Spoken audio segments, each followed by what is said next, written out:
ఓం సాయిరాం. బాబా భక్తులందరికీ కూడా నమస్కారం అండి. అందరూ కూడా సుఖంగా, సంతోషంగా, ఎప్పుడూ కూడా ఆనందంగా ఉండాలి అని చెప్పి ఆ బాబాగారి తరపున నేను కూడా మనస్ఫూర్తిగా కోరుకుంటున్నాను. ఈరోజు బాబాగారు అందించే సందేశం ఏంటి అంటే కనుక, తల్లి, ఎందుకు ఇంతలా బాధపడుతున్నావు? ఎందుకు ఏడుస్తున్నావు? ఈ వ్యక్తి నీ కోసమే కుమిలి కుమిలి ఏడుస్తున్నారు. వారికి ఏం సమాధానం చెప్పాలి? ఏం చెప్పాలి అనుకుంటున్నావు? అసలు ఏం మాట్లాడుతున్నానో కూడా నీకు అర్థం కావడం లేదా? అయితే నేను చెప్పే ఈ సందేశాన్ని నువ్వు పూర్తిగా వింటే నీకోసమేనా ఈ సందేశం ఇంత వివరంగా చెప్పింది అని చెప్పి నువ్వే ఆలోచించుకుంటావు. మరి ఆలస్యం చేయకుండా బాబాగారి యొక్క సందేశం ఏంటో తెలుసుకుందాము. సందేశం వినే ముందు ఖచ్చితంగా ఈ వీడియోకి ఒక లైక్ ఇవ్వండి. కింద కామెంట్ సెక్షన్లో ఓం సాయిరామ్ అని చెప్పి టైప్ చేయండి. దానికంటే ముందు చాలామంది కూడా చెప్పుకోలేనటువంటి సమస్యలతోటి సతమతమైపోతూ వాటిని ఎలా తీర్చుకోవాలో తెలియక ఇబ్బంది పడిపోతూ ఉంటున్నారు. అటువంటి వారి కోసం శ్రీ షిరిడి సాయిబాబా ఆశీస్సులతో జ్యోతిష్యం చెప్పబడును. గురూజీ శివరామరాజు గారు. Phone number 9959422552. మీరు ఇప్పటి వరకు ఎన్నో చోట్ల జ్యోతిష్యం చెప్పించుకొని మీరు ఆశించిన మార్పులు మీ జీవితాలలో జరగలేదని చెప్పి బాధపడి ఉంటారు. కానీ ఇక్కడ అస్సలు అలా జరగదండి. మీ సమస్యలు ఏవైతే ఉన్నాయో, ప్రేమ, పెళ్లి, ఉద్యోగం, రాజకీయం, ఫలితాలు లేక ఇబ్బంది పడుతున్న, భార్యాభర్తల మధ్య గొడవలున్నా, అప్పుల సమస్యలున్నా, శత్రువుల సమస్యలున్నా అవేంటో మీరు గురువుగారికి వివరించి చెప్పినట్లయితే వాటికి తగిన పూజలు చేసి గురువుగారు మీకు రోజులలోనే పరిష్కారాన్ని చూపిస్తారు. గురువుగారు చెప్పింది చెప్పినట్లుగా 100కు 1000% జరుగుతుంది. నమ్మకంతో స్క్రీన్ మీద కనిపిస్తున్న నెంబర్కి అయితే కాంటాక్ట్ అవ్వండి. అంతేకాకుండా భార్యాభర్తల మధ్య వశీకరణ, స్త్రీ మరియు పురుషుల మధ్య వశీకరణ కూడా 100% జరపబడును. మాకున్నటువంటి ఎన్నో రకాలైన సమస్యలు కూడా గురువుగారు చేసిన పూజల వల్ల అన్నీ తీరి ఈ రోజున మేము ఆనందంగా ఉంటున్నాము. మీరు కాంటాక్ట్ అవ్వండి. ఇక ఆలస్యం చేయకుండా మనం బాబాగారి యొక్క సందేశం ఏంటో తెలుసుకుందాం.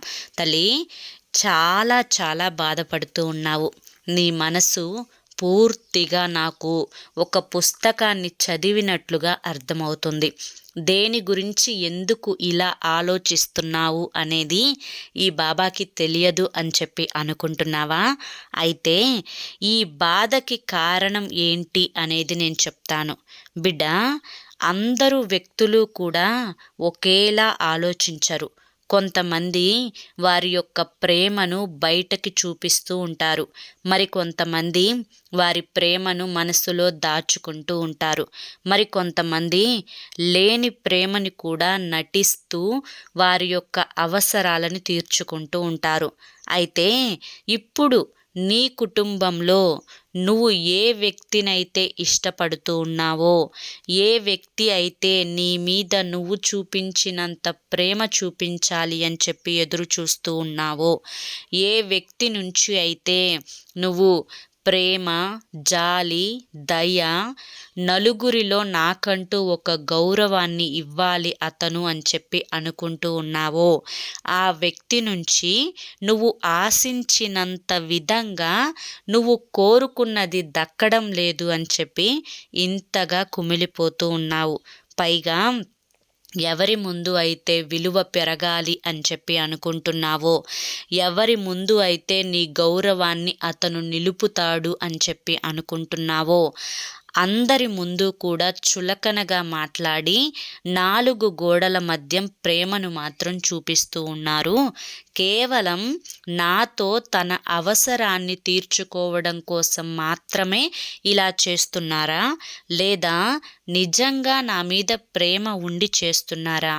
బాబా, నాకు నా ఇంట్లో నా భర్తకి బాలేకపోయినా, నా బిడ్డలకి బాలేకపోయినా, వారికి చిన్న జలుబు చేసినా, దగ్గు వచ్చినా కూడా చాలా అతిగా ఆలోచిస్తాను. ఏం చేస్తే వారు ఆ జబ్బు నుంచి బయటపడతారు? ఎలా చేస్తే వారు త్వరగా కోలుకొని యాక్టివ్గా ఉంటారు? నా బిడ్డలకి ఏదైనా చిన్న సమస్య వస్తే వారం రోజులు బాధపడతాను బాబా. అంతేకాకుండా నా మనసులో ఒక దిగులు ఎప్పుడూ కూడా పక్కన ఉంటుంది. ఎందుకు నా బిడ్డకి ఈ చిన్న వయస్సులోనే కళ్ళు కనిపించకుండా కళ్ళజోడు వాడాల్సి వస్తుంది? లేదా ఎందుకు నా బిడ్డకు వేరే సమస్య వచ్చింది? అలా ఏదో ఒక ప్రాబ్లం తోటి నా పిల్లలు చిన్న జలుబు చేసినా, చిన్న దగ్గు వచ్చినా వచ్చినా, జ్వరం వచ్చినా అవి వెంటనే తగ్గిపోతాయి అని చెప్పి తెలిసినా కూడా నా పిల్లల గురించి నేను చాలా ఎక్కువగా ఆలోచిస్తాను. కానీ నా పిల్లలు మాత్రం నాకు ఏదన్నా బాగాలేదు అంటే కనుక ఏ మాత్రం కూడా నా గురించి ఆలోచించరు అని నాకు అనిపిస్తూ ఉంది. వారికి నా మీద ప్రేమను చూపించడం చేత కావడం లేదా, లేదా నిజంగా నా మీద వారికి ప్రేమ లేదా అనేది కూడా తెలియడం లేదు. అంతేకాకుండా వారి యొక్క అవసరాలు కనుక నేను సమయానికి తీర్చలేకపోతే నా మీద చాలా పెద్దగా అరిచి గొడవ చేస్తూ ఉన్నారు. ఒక్కొక్కసారి అనిపిస్తూ ఉంటుంది, ఈ ఇంట్లో నేను పని మనిషిలాగా పని చేస్తున్నాను, అందరికీ సమయానికి వండి పెట్టి వారి యొక్క గిన్నెలు కడుక్కుంటూ నా జీవితాన్ని వెళ్ళబోస్తున్నాను. కనీసం కట్టుకున్న భర్త అయినా కానీ నా మీద ప్రేమను చూపించడం లేదు అని చెప్పి అనిపిస్తుంది బాబా. ఎందుకు అంటే కనుక తన యొక్క మాట తీరు కానీ, తను నా పట్ల ప్రవర్తించే విధానం కానీ, నాకు ఏదన్నా అవసరం వచ్చినప్పుడు తను రియాక్ట్ అయ్యే విధానం కానీ, లేదా నలుగురిలో కూర్చున్నప్పుడు అతను నాకు ఇచ్చే విలువ కానీ, లేదా బయటకు వెళ్ళినప్పుడు నేను ఫోన్ చేసినప్పుడు అతను మాట్లాడే పద్ధతి కానీ, లేదా నాకు ఆరోగ్యం సరిగా లేనప్పుడు అతను నా మీద చూపించే ఆ గౌరవం, ప్రేమ, కేరింగ్ ఏదైతే ఉంటుందో అది ఏమాత్రం కూడా లేకపోవడం. కనీసం తిన్నావా, ట్యాబ్లెట్లు వేసుకున్నావా, ఇప్పుడు నీకు హెల్త్ ఎలా ఉంది, పర్వాలేదా, లేదంటే ఏదన్నా ఇంకో ప్రాబ్లం ఏదన్నా వచ్చిందా చెప్పు, నేనున్నాను కదా, భయపడకు, ధైర్యంగా ఉండు అనే మాటలనేవి అతని నుంచి నేను కోరుకోవడం తప్ప బాబా, ఎందుకు నేను కోరుకున్న మాటలు అతని నుంచి రాకపోగా నీకే ఎప్పుడు ప్రాబ్లమ్స్ వస్తాయి, నీకే ఎప్పుడు ఎందుకు అనారోగ్య సమస్యలు వస్తాయి, ఎప్పుడు ఎందుకు నువ్వే హాస్పిటల్కి వెళ్ళాలి అని చెప్పి కోరుకుంటున్నావు అనే మాటల వల్ల నా మీద ప్రేమ లేదేమో అని చెప్పి నాకు అనిపిస్తూ ఉంది బాబా.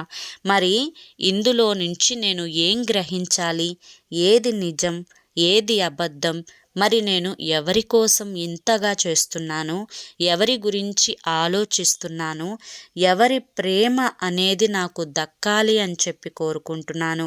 నా భర్త, నా బిడ్డల ప్రేమే కదా బాబా. మరి వారు కూడా నన్ను అవసరానికి, ఆపద కలిగినప్పుడు, ఒంట్లో బాలేనప్పుడు నన్ను అర్థం చేసుకోకపోతే ఇక నేను ఏమైపోవాలి అని చెప్పి ఇలా ఒకటి కాదు, రెండు కాదు, అనేక రకాలైన ఆలోచనలతోటి నువ్వు బాధపడుతూ ఉన్నావు. వీటి గురించి ఆలోచించి 4 గోడల మధ్య ఏడుస్తూ ఉన్నావు. అలా ఏడ్చి ఏడ్చి కొంతకాలం గడిచిపోయిన తర్వాత ఇప్పుడు ప్రస్తుతానికి నీ మనస్సు కూడా మొద్దుబారిపోయింది. ఎవరు ఎలా పోతే నాకేంటి, నాది నేను చూసుకుంటాను, నా మీద ప్రేమ వారు ఎంతవరకు చూపిస్తున్నారో వారి మీద కూడా నేను అంతవరకే చూపిస్తాను, నా గురించి వారు ఎంతవరకు లైట్గా తీసుకుంటున్నారో వారి గురించి నేను కూడా అంతగానే లైట్గా తీసుకుంటాను, వారు నాకు హెల్త్ బాలేనప్పుడు వారు నా పట్ల ఎలా రియాక్ట్ అవుతున్నారో నేను కూడా వారి పట్ల అలానే రియాక్ట్ అవుతాను అని చెప్పి ఇలా రకరకాలుగా నీ మనసు కూడా ఆలోచిస్తూ ఉన్నది. ఇప్పుడు నీ మనసులో ఉండే ఆలోచన విధానాలు అన్నీ కూడా నేను నీకు చెప్పాను, అవునా కాదా? ఇవి వాస్తవం అని చెప్పి నీకు అనిపిస్తే అవును బాబా, ఇది నిజం బాబా అని చెప్పి నాకు కామెంట్ చెయ్యి. ఎందుకు అంటే కనుక తల్లి, ఇది నీ ఒక్కదాని సమస్య కాదు, ప్రతి మహిళ కూడా ఇలానే ఆలోచిస్తూ ఉంది. ఇప్పుడు ఈ ఆలోచనలన్నింటికీ కూడా కళ్ళెం వేసి నీ మనసు ప్రశాంతంగా ఉంచుకోవడానికి ఒక తండ్రి స్థానంలో ఉండి నేనిచ్చే సలహాను కనుక నువ్వు పాటించినట్లయితే నువ్వు ఏదైతే కోరుకుంటున్నావో అది నీకు దక్కడంతో పాటు నీ మనసు ప్రశాంతంగా ఉండి నీ ఆరోగ్యం కూడా మెరుగుపడుతుంది. ఆ సలహాలేంటో చెప్తాను, జాగ్రత్తగా విను. బిడ్డా, ఎప్పుడైనా కానీ అతి అనేది ప్రమాదకరం. అది అతి ఆలోచనైనా, అతి ప్రేమను చూపించడమైనా, అతిగా ఒకరి మీద కేరింగ్ చూపించడమైనా, వేరే వారి గురించి ఎక్కువగా ఆలోచించి వారికి పదే పదే ఫోనులు చేసి వారిని విసిగించడమైనా, ఈ అన్ని విషయాలలో కూడా మొదట నువ్వు అతిని మానుకోవాలి. ఇక రెండవ విషయం ఏంటి అంటే కనుక, నువ్వు ఏదైతే చేస్తున్నావో, అంటే నువ్వు వండుతున్నావు, టైంకి చేసి పెడుతున్నావు, టైంకి ఇంటిని నీట్గా పెడుతున్నావు, టైంకి గిన్నెలు కడుగుతున్నావు, ఇవన్నీ కూడా ఓకే.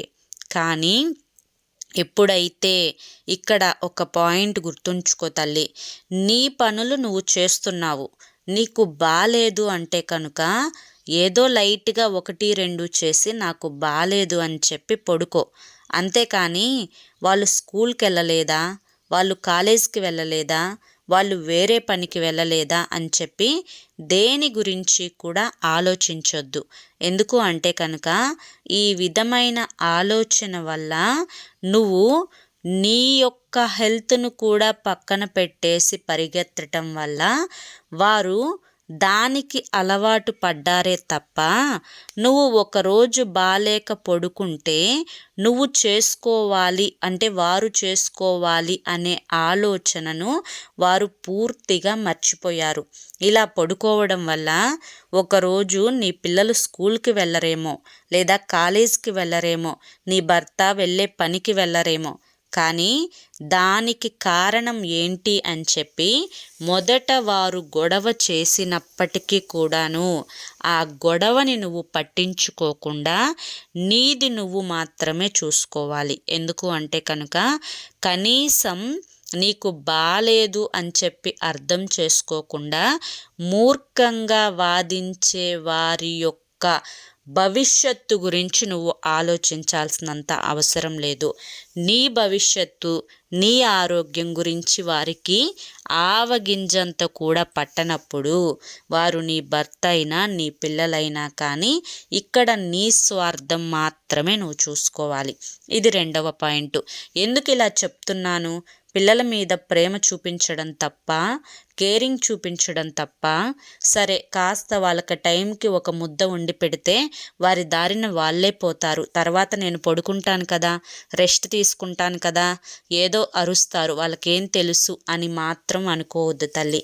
ఇప్పుడు మొక్కలో వంచకపోతే రేపు మానైపోయిన తర్వాత నీ నుంచి వారు ఎప్పుడూ కూడా ఆశిస్తారే తప్ప నిన్ను చూసుకోవాలి అనే ఆలోచన వారికి రాదు. అలా రాకుండా నువ్వు ఇప్పటి నుంచే ఈ రూపంలో అడ్డుపడుతూ ఉన్నావు.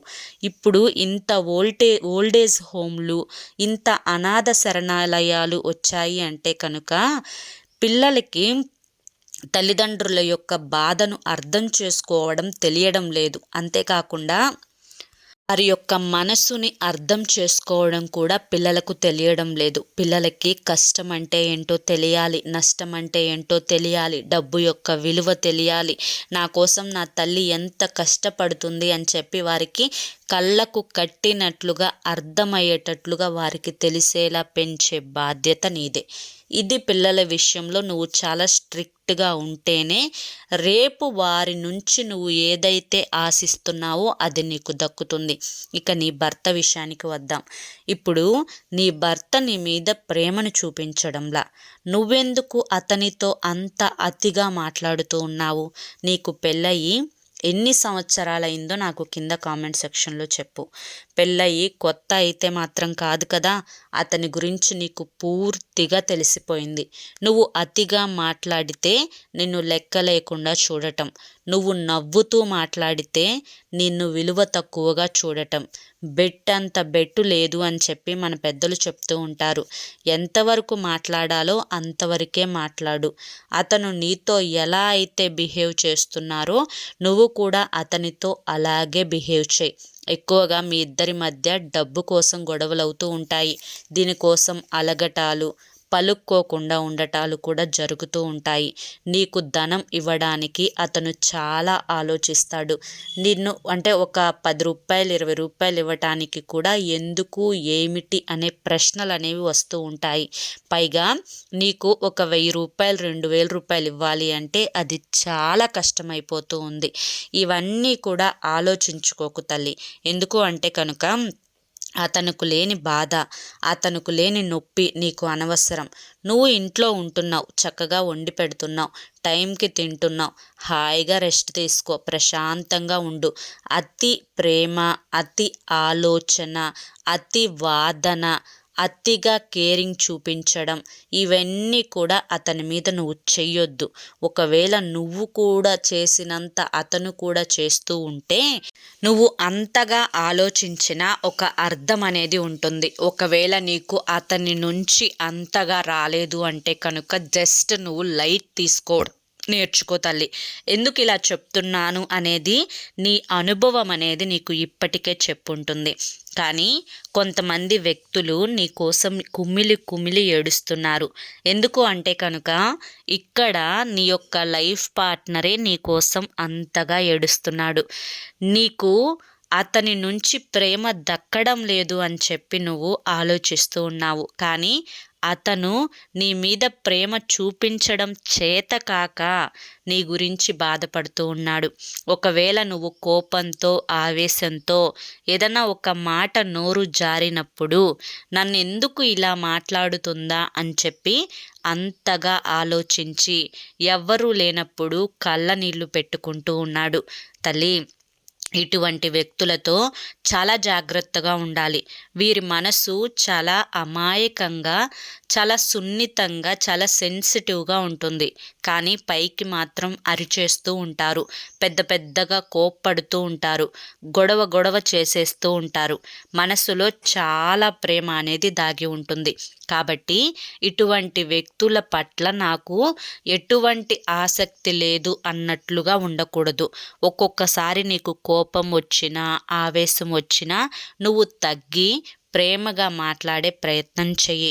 ఒకరికి కోపం వచ్చినప్పుడు మరొకరు సైలెంట్ అయిపోవడంలో ఓడిపోవడం కాదు, మాట్లాడటం చేతకాక నువ్వు ఓడిపోయి ఆ యొక్క మౌనాన్ని నువ్వు అంగీకరించినట్లు కాదు.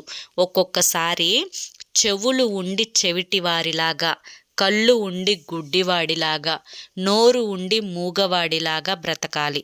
అలా ఉంటేనే జీవితం అనేది ఎంతో గౌరవంగా నడుస్తుంది, లేదా అల్లరి పాలైపోతూ ఉంటుంది.